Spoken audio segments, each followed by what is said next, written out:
Ito, buksan po natin ang ating araw sa panalangin. Let's come to the Lord in prayer. Muli aming dakilang Diyos, kami ngayon nagpapasalamat sa inyong pong kabutihan sa likod ng mga providensya sa aming buhay. Pinahintulutan niyo pa rin kami na makapunta dito at makapakinig at totoong mag-benefit sa inyo pong salita at maging kalakasan ng aming kaluluwa. Hiningi namin, Panginoon, na inyo pong samahan sa lahat ng gawain po namin sa araw na ito. Ibigyan niyo rin kami ng kasiglahan sa pagsamba at bukas na puso at tunay nga na naglalayon na luwalhatiin kayo. Kaya samahan niyo kami sa mga gawain po namin.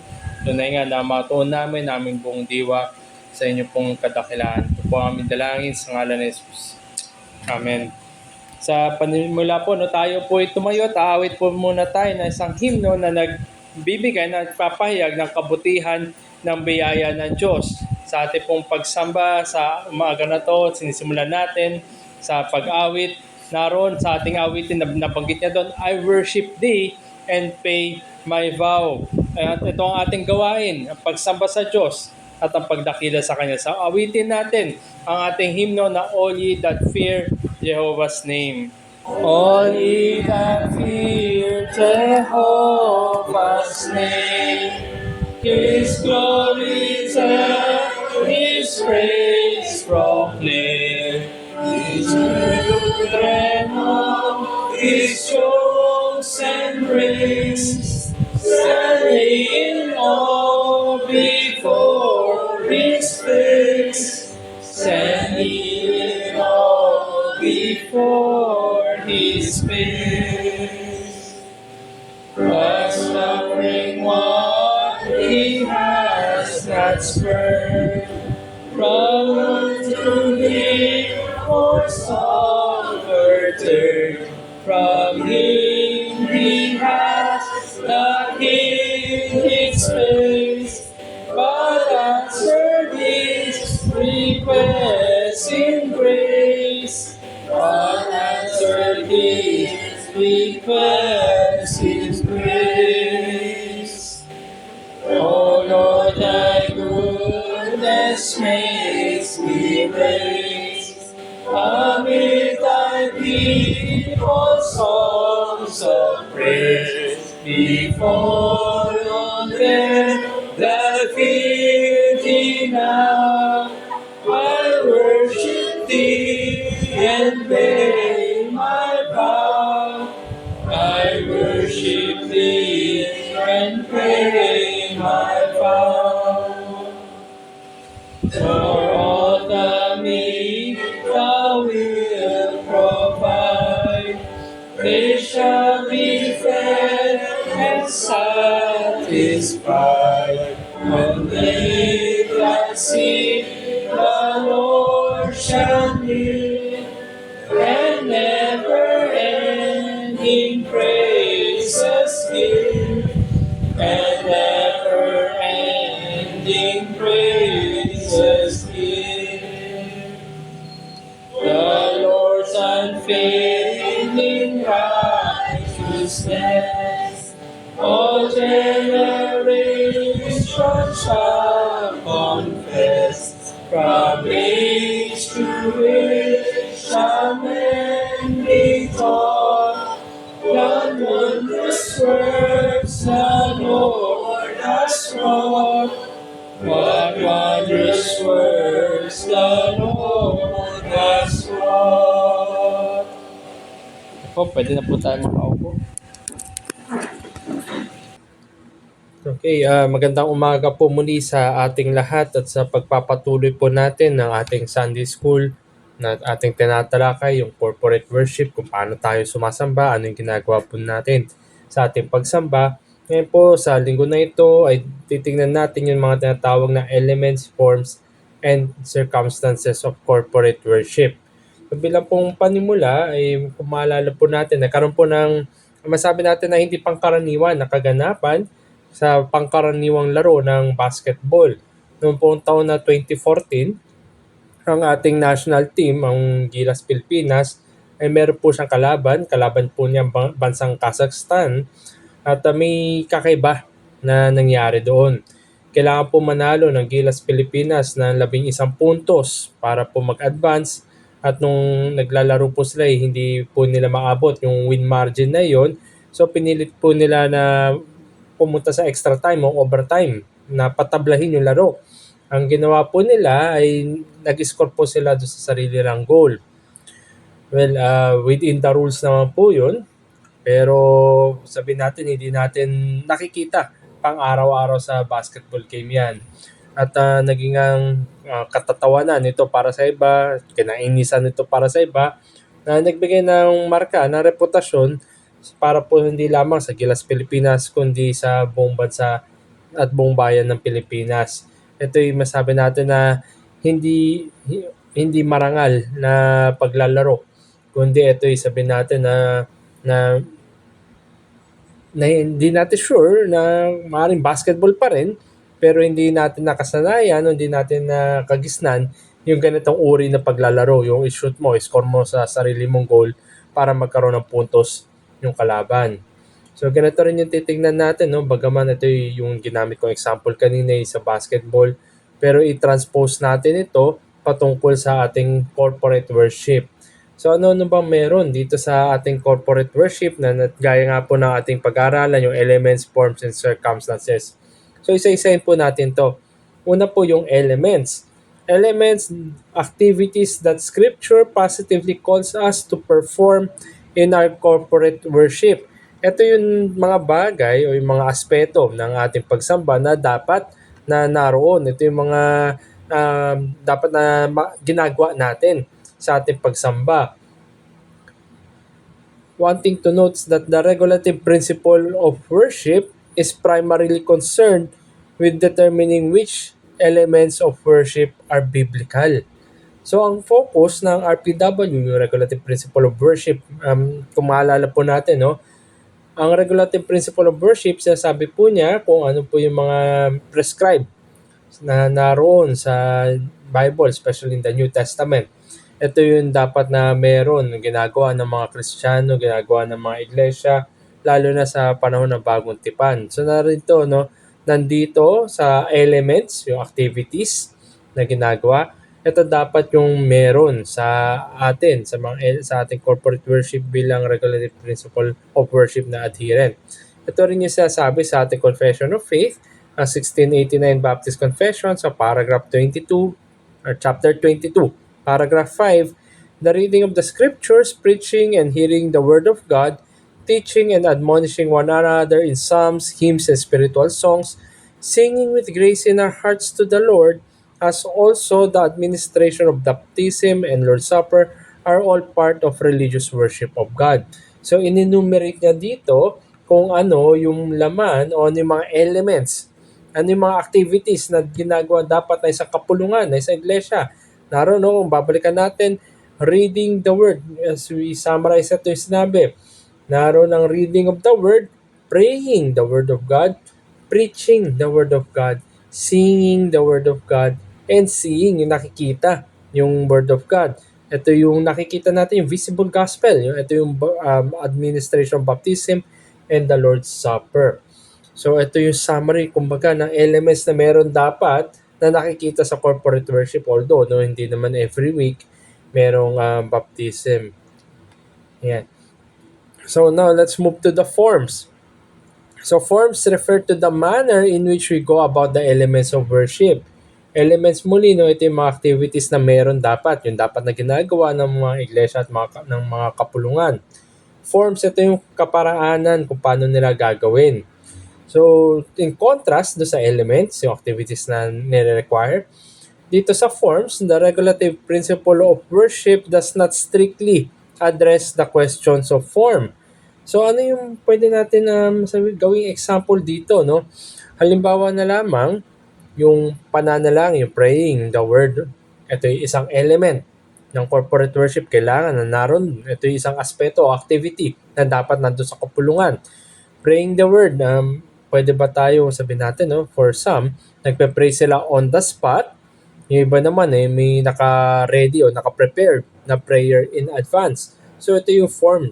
Isang, nandun yung element, yung praying the word, at ito yung form. Either we pray on the spot or we prepare beforehand. Halimbawa rin sa scripture reading, sa reading the word, ito yung element na naroon dapat sa corporate worship. So merong other forms na ginagawa ng ibang iglesia. Halimbawa, no, they read the word corporately, yung may nagbabasa sa harapan, or responsively, yung nagbabasa sa harapan, tapos yung next, sabi natin, next paragraph or next line, yung congregation, tas alternating sila. At as well as another element could be yung singing the word. Yan. So, minsan, sabi natin familiar yung hymn, pero inaawit ito sa ibang tono. So, ito yung forms na how we sing the word of God. Yan. So, yun yung no, yung mga several examples sa praying on the spot or in advance, reading corporately or yung responsively na tinatawag. Saka yung singing, although, yan, nandyan yung pag-awit, same na hymn pero different tune or note. Yan. Pero maging pabala lang sa atin, no? Maging malinaw din.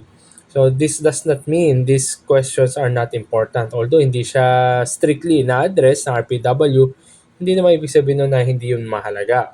There are certain forms that may be more or less wise. Depende sa komporme. Kumbaga, the Word of God gives us principles and wisdom that guide us as we seek those forms which help us in our exaltation, edification, and evangelism.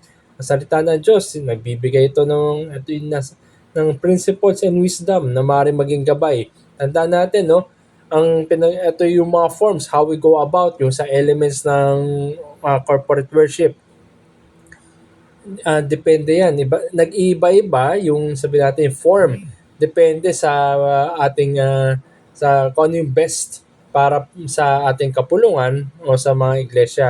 Hindi siya one size fits all. Kumbaga, unlike the elements na naroon dapat yung mga activities dahil ito yung nare-require positively na nababanggit din kung paano nagtitipon, ano yung ginagawa ng pagtitipon ng mga Kristiyano. Pero as to the forms, not strictly na ina-address ito.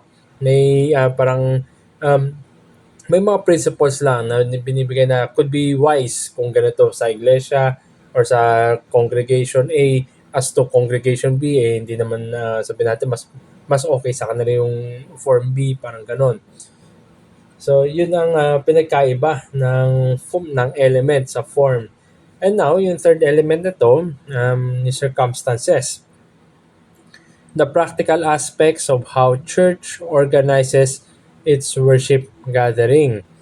Basically, ito yung the when and where o yung layout, yung mga sabi natin mundane na mga katanungan. Halimbawa na lamang na may mga ibang kongregasyon na kung saan nasa yung pulpit nasa gitna, tapos yung nakaupo ay mga paikot. Or sabi natin medyo oval shape dun at naka-centered sa pulpit. May mga iba naman na yung pulpit nasa harapan, then sabi natin medyo rectangular yung pagkakaayos ng mga upuan. So ito yung circumstances. Ito na yung mga practical aspect. So such questions are issues of prudence and not a biblical requirement. Wala tayong makikita sa salita ng Diyos kung paano ba ginagawa yung circumstances. Doon sa element, no, balikan natin yung element. Ito yung dapat na naroon sa ating corporate worship forms. Ito yung paano natin ginagawa o ginagampanan yung element na yun. Ito naman sa circumstances, ito yung sabi natin mga bagay, mga desisyon na makakatulong sa atin depende sa kung ano yung nababagay o naakma sa congregation para magampanan nila yung forms of the element. Balikan natin confession of faith natin sa chapter 1 paragraph 6, sabi dito, and that there are some circumstances concerning the worship of God and government of the church common to human actions and societies which are to be ordered by the light of nature and Christian prudence according to the general rules of the word which are always to be observed. So binabanggit niya dito, no, may mga iba-ibang circumstances concerning the worship of God. Pero ganun pa man, no, bagamat circumstantial yan in nature, kailangan yan ay in-order pa rin by the light of nature and Christian prudence. Ibig sabihin, ginagamit natin yung mga bagay na pinagkaloob sa atin, depende sa kung ano yung meron na pinagkaloob ang Diyos sa ating harapan at yung mga resources na meron tayo in order for us to go and to conduct this yung ating worship. So, ang punto dito, the regulative principle simply is not about the question like whether we meet at morning or night or whether we stand or sit, as those are circumstantial in nature. Hindi yan yung ina-address ng regulative principle of worship. Ang ina-address ng regulative principle of worship muli ay yung elements, yung mga aspects, yung mga activities na dapat naroon sa corporate worship. Pero dito sa circumstance, nandyan papasok yung prudence ng bawat isa, ng each to his own, kumbaga yung mga iglesia, according to wisdom. Sabi nga ni Hugh Oliphant Old, the basic acts of worship, ito yung elements, yung basic acts of worship, we perform because they are clearly commanded in Scripture. The ways and means of doing them, ito na yung forms, so how we do the elements, we try to order according to scriptural principles.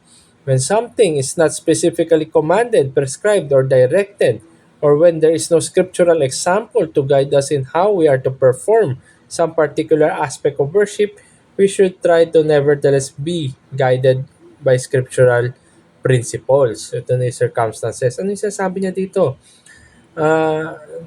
Malinaw sa atin yung elements. Ito yung basic acts of worship. Then yung forms naman, ito naman yung means, kaparaanan na ating gagawin yung element. Halimbawa yung mapag-awit, ganyan. Ang circumstances, dito na papasok yung biblical principle para mag-guide tayo every decision to arrive kung paano natin gagampanan yung isang form. Isang maganda example, halimbawa, no? Let's say meron ang church budget ay sabi natin, budget natin certain amount lang. So for us to conduct yung worship, sabi natin yung element, sabi natin, no? Hearing the word. May mga ngaral sa harapan, makikinig tayo sa sermon o sa Sunday school. So, ayun yung element. Yung form naman, sabihin natin, nakaupo tayo habang nakikinig. Then, yung circumstance dito, kung ano yung upuan. Ay kung yung budget natin, ang budget natin kaya lang pang monoblock, pang monoblock lang tayo. Dahil yun yung binigay sa atin, yun yung pinagkaloob sa atin. Ito yung mga, ginagayad pa rin tayo ng scriptural principles na we can only spend or mag-operate lang tayo kung ano yung pinagkaloob sa atin. We do not go beyond. So, ito yung binibigay sa atin na circumstance. And to corroborate dito sa aking nabanggit kanina, sabi nga ni Matt Merker sa aklat ng Corporate Worship, simply put, the regulative principle keeps us from planning a service by asking, what would we like to do or what do we assume would reach people?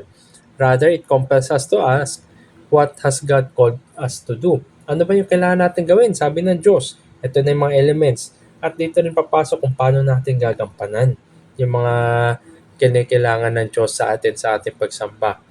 So, kung ganito pala, no, yung regulative principle of worship, syempre hindi ito madaling i-adapt, hindi ito madaling tanggapin, hindi rin ito madaling i-apply. At for sure, meron mga objections dyan, mga contradicting, sabi natin, sentiments or opinions. So, yung una siguro, no, na masabi natin dito na objection is the objection of predictability. So, the first issue would be the regulative principle is predictable in its elements. Balikan natin, no, nandun yung praying the word, reading the word, hearing the word, singing the word, at seeing yung nakikita. So, yan yung mga elements. The regulative principle is predictable in its elements and therefore prone to dullness and monotony. Maging honest tayo na every week naman, di ba, pare-paras naman po yung elements. Nandun pa rin yung maawit tayo, nandun yung nananalangin, nagbabasa tayo sa salita ng Diyos, nakikinig tayo sa salita ng Diyos. So, week in and week out, naroon yung mga elements of worship. Pero kung titingnan natin, yes, predictable yan kasi yan rin naman yung mangyayari next week. Pero tandaan natin to answer this nung unang-una, knowledge beforehand of what to transpire can aid preparation or else dead in expectancy. Alam natin yung mga mangyayari next week. Di ba nga nagpo-post tayo ng ating worship program na share ng mga hymns na awitin. Meron in that sense, predictable. Alam mo na. Alam mo na yung mga text na ituturo. Alam mo na yung pag-aaralan. So ito yung dapat nga yung nakakatulong sa atin sa paghanda. At huwag natin isipin na, alam ko na yung mangyayari. Kundi, ito ay hinahanda tayo para pagdating natin sa pagsamba, ay hindi tayo makakagulatan. Alam natin, we have that knowledge about how to sing the hymn sapagkat binanggit na sa atin kung ano yung hymno nating aawitin. So, ito yung kagandahan din no, ng advance. Dahil hindi natin, anong hymn yung kakantayin natin sunod?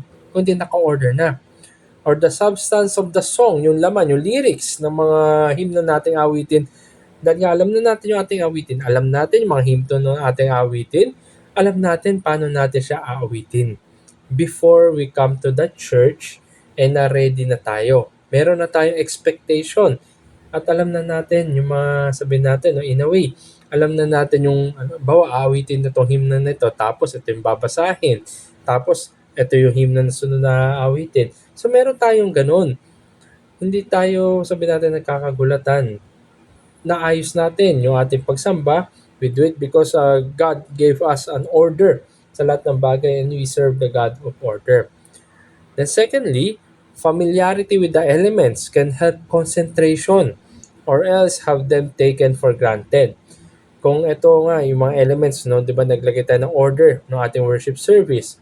Halimbawa, mayroon munang call to worship, yung magbabasa ng salmo muna, tapos aawit. So meron tayo, alam na natin, unti-unti nasasanay rin tayo as we go through. Week in and week out, dapat mas familiar na tayo. So dahil mas familiar na tayo, hindi natin tinetake for granted yan. Dapat nga, lalo pang sabi natin, nagkakaroon tayo ng zeal to worship God. So firstly, I want to say the genius of the regulative principle makes the church totally dependent on God, not on yung other items, hindi yung mga peripherals or yung mga peripheries. Halimbawa, may mga ibang iglesia na sabi natin na natutuon sila, nagde-depend sila sa mga other items, halimbawa doon sa mga drums. Para hindi sila makasamba kung wala yung mga kagamitan. Tayo sa regulative principle of worship, nakakasamba pa rin tayo kahit wala yung mga kagamitan na yan. Dahil number one, ito ay element of worship, yung pag-awit. Number two, na-orient tayo sa mga hymno na awitin. Then number three, meron tayong mga guide, meron tayong mga sabi natin tulong. Halimbawa, itong mga napoproject natin, meron tayong pinagkalooban tayo ng monitor na screen na kung saan na lumalabas dyan yung mga lyrics kaya nakakaawit tayo. Alam natin yung mga lyrics. So yan, totally we depend on God, yes. Not on other items. Dapat tayo ay umaawit pa rin kahit wala yung mga nagsaserve sa atin as guides. Then point number 2, God is the unpredictable one in worship. Yes, RPW is predictable, but God is the unpredictable one. Ano ibig ko sabihin? Halimbawa, on a given Sunday, sabihin natin may nangaral. Hindi sabihin natin parang walang nagbunga, humanly speaking. Pero nagpagal siya sa pangangaral. Merong unti-unting nakokonvict sa kanyang kasalanan. Nagpagal yung nangangaral sa kanyang pangangaral. Sabi natin, after a month, nandun yung attendee na yon. Complete attendance naman, every week, nandoon. Pero sabi natin, on the 5th month, doon siya naantig. Doon siya kinausap. Doon siya kinahabagan ng Panginoon. So nandun nakita natin na hindi natin nape-predict kung paano kumikilos ang Diyos. Siya ay kikilos sa kaparaanan na siya ay nakakaalam. Hindi natin siya nakokontrol. So we can never predict how God will make His presence known in a particular worship gathering. And God will act through the Word and the Spirit, not by manipulated devices of man. Hindi tayo nagmamanufacture ng karanasan ng tao na na-encuentro siya ng Diyos, kundi ang Diyos sa pamamagitan ng kanyang salita. I-share ko lang po, no, kung pamilyar tayo, isa sa mga tanyag na sermon, Jonathan Edwards, Sinners in the Hands of an Angry God. Nung una itong pinangaral, wala namang, sabi natin, walang conversion. Pero nung nakailang ulit na pangangaral sa ibang lugar, itong same na sermon, same na preacher, nandoon nagkaroon na revival. So we can never predict. Ginampanan lang ni Jonathan Edwards, paulit-ulit, yung elements of worship, yung preaching of the word, teaching of the word. Pero ang Diyos, nag-cause ng revival sa ibang lugar, sa ibang pagkakataon, sa ibang panahon at ibang kaparaanan. Pero maging babala rin sa atin that we must not stereotype the mood of God's presence in the church. Anong ibig sabihin? Kung makikita natin, no, typically sa mga mainstream na mga iglesia, sasabi nila, lalo na yung mga napapanood sa TV o sa YouTube, na sabi nila na nandoon, pinagpala sila ng Diyos, yung kanilang worship gathering, like may mga nagbubuga ng mga glitters, ng mga snow, ganyan. So ito ay syempre may makina, may nag-feed dyan, at may blower yan. So para nandoon, pero sasabi nila yan daw yung presensya ng Diyos. Hindi kaya yung mga iba, di ba, may mga nanginginig na pangatawan, tumutumba na lang yung mga tao. Sasabi nila, nandyan yung pagkilos ng banal na spirito. Pero sabi nga ni Michael Horton, the word, when attended by the Holy Spirit, has the power to convert, bringing those spiritually dead to life and to reconcile sinners to God. Therefore, it is not up to the preacher or to the elders or to the worship committee or choir director as to what the people need to hear. It is up to God, and the minister must, therefore, discern from careful biblical scholarship what God has to say to His people in this hour. So nandun, no? Bagamat ang Diyos ang unpredictable kung paano siya kilos, paano niya i-deal yung mga makasalanan on that given Sunday, naroon pa rin dapat may diligence pa rin yung mga ngaral na talagang pagtatrabahuan niya, yung inihahanda niya ng mga pagtuturo.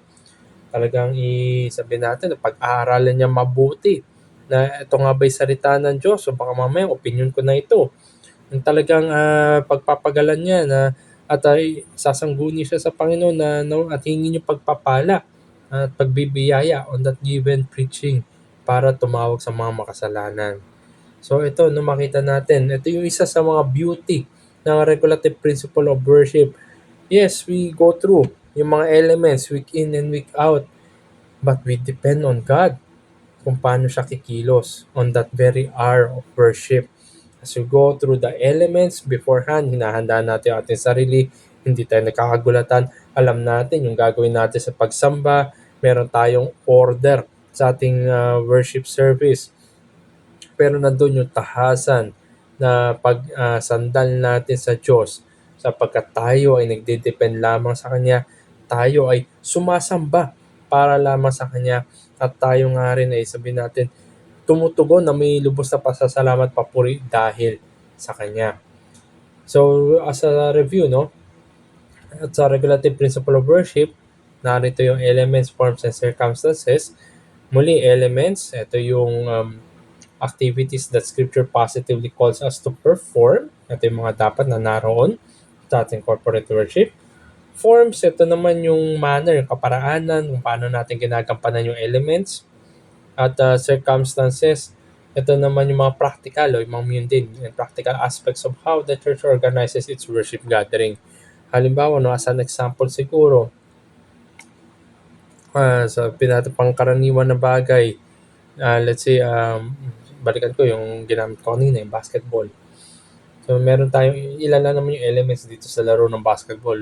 Siyempre, para makapaglaro ka ng basketball, masabi mong basketball na laro yan, kailangan mo meron kang ring, meron kang bola, meron kang mga players, saka siyempre may scoring. Yeah. So, tingnan natin, halimbawa, kunin natin yung element na scoring.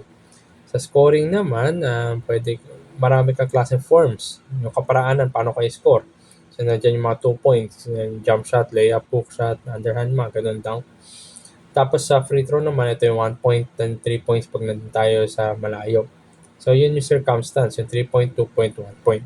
Marami forms, pero lahat yan ay patungkol sa scoring. So kahit sabihin natin na scoring yung ginagamit natin na halimbawa, kinuha natin halimbawa na element of sa paglalaro ng basketball. Kasi sa dulo naman yan, kung sino may mas taas na score, siya yung mananalo. So there are forms to score in which the point depends on its circumstances. Kung nando ka sa malayo, nasa 3-point line ka, pumasok yung bola, 3 points yan. Pero kung nasa free throw line ka, 1 point lang yan.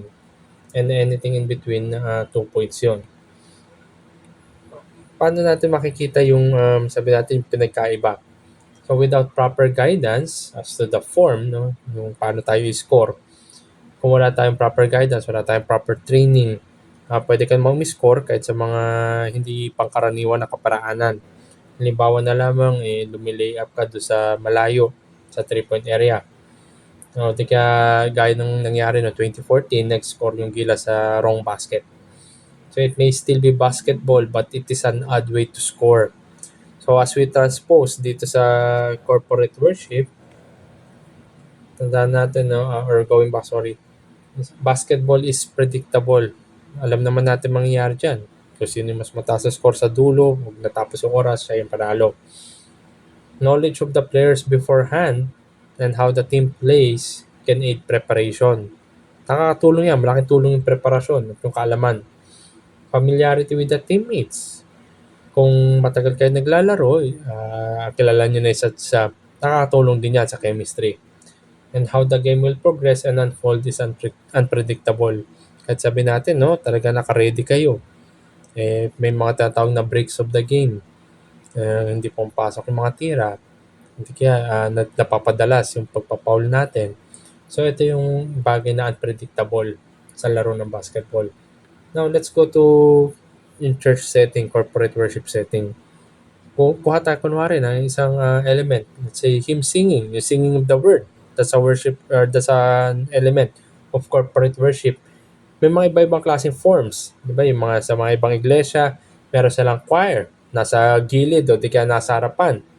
Nandun yung choir nila. Iba, may mga banda pa. Parang full-blown band nasa harapan. Pero may iba naman na yung tatawag na congregational singing. Yung mga nasa kongregasyon, yung mga tao, lahat ay umaawit. Walang even with or without the band or without the choir. Yung congregational singing, sila ay umaawit. Lahat sila. So ito yung form. Circumstance, halimbawa meron accompaniment, gaya nyo sa atin, meron tayong audio na accompaniment para magabayan tayo, no, na umawit. Hindi kaya meron song leader, iba may song leader, may nangunguna sa harapan, worship leader. Meron song sheet o di kaya hymnal para nakikita na nandun yung pyesa, nandun yung mga notes, nandun yung lyrics. Sa atin, meron tayong overhead projector na ito, yung monitor na nagdi-display dyan kung ano yung lyrics para alam natin yung susunod na linya. Magamit tayo ng slides. At circumstances din para sa iba, sa ibang mga kongregasyon o ibang mga iglesia, ang haba ng kanilang pag-aawitan. So ito, no, makita natin nandun yung element na singing the word. Iba-iba yung forms, iba-iba yung circumstances. So yung form, tanda natin yung element, ito yung mga meron dapat, yung requirement na activity. Form, kung paano natin gagampanan yung kaparaanan ng paggawa natin sa element.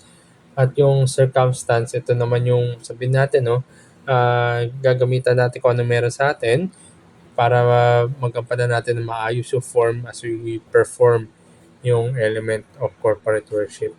So bilang pagtatapos, iwan ko po sa atin ito yung sabi ni Sam Waldron, churches may differ as to where the line is drawn between circumstances and parts of worship without ceasing to be true churches. Let the elders of each church be fully assured in their own mind. Differences in application of the regulative principle may be tolerated as long as each church recognizes its unique identity as the house of God and holds seriously to the regulative principle. we may be charitable in such things, as long as the substance of the regulative principle is sincerely embraced. Yan, sasabi ni Sam Waldron. Sa madaling salita, maaaring magkakaiba tayo, kahit sabihin natin parehas na umahawak sa RPW, sa Regulative Principle of Worship, pero nandoon yung elements ng worship. Makikita natin yan sa lahat ng iglesia na humahawak sa Regulative Principle of Worship. Naroon yung singing of the word, praying of the word, hearing of the word, saka, yung pakikinig ng salita ng Diyos, pagbabasa ng salita ng Diyos, saka yung seeing, yung visible gospel. So, nandun sa lahat ng iglesia na umawak sa RPW. Now, may mga times na magkakaiba. Halimbawa na lamang sa upuan, may mga ibang church, nakahoy yung upuan. Hindi ka may mga iba, pews yung dating. Yung iba, sabihin natin, yan, plastic na upuan. So, doon nagkakaiba. Tapos, may mga iglesia din, sabihin natin, merong small band sa gilid. Meron silang mga musical instruments. Malamang meron silang mga pianista, mga organ. Yung iba siguro may gitara. At yung iba naman ay purely congregational singing. Yung iba ay gumagamit ng mga hymnals, yung iba may nagdi-distribute ng paper, hard copy, soft copy ng lyrics ng hymns na awitin. May mga iba naman na merong overhead projector, mga screen na yan nakikita. So, itong mga bagay na to, we can be charitable in such things. Kasi nag-iiba-iba naman yan, depende sa circumstance ng church, ng congregation. As long as nandoon yung elements of worship. And as long as the substance of the regulative principle is sincerely embraced at ang ina-address nito ay yung elements of corporate worship. Not strictly the form and not the circumstance. So, nandoon, magamat iba-iba man yung maging itsura o how we conduct worship, pero sa regulative principle of worship, naroon parati dapat yung mga elements of corporate worship. So, ang mga ginamit ko pong references para sa Sunday School natin ay yung corporate worship na aklat ni Matt Merker. Ito po yun. GMA Notes on Ecclesiology. Saka yung 1689 Baptist Confession of Faith. So, again, pag Lord willing, papatuloy pa natin itong ating pag-aaral at makita natin, lalo pa na matuto tayo as we go through yung mga elements, forms, and circumstances. Nasa ganun ay magkaroon tayo ng tamang kaisipan, tamang pananaw, at tamang kaparaanan sa pagsamba natin sa Diyos as He required in His Word. Maraming salamat po at dito po magtatapos yung aking Sunday School for this week.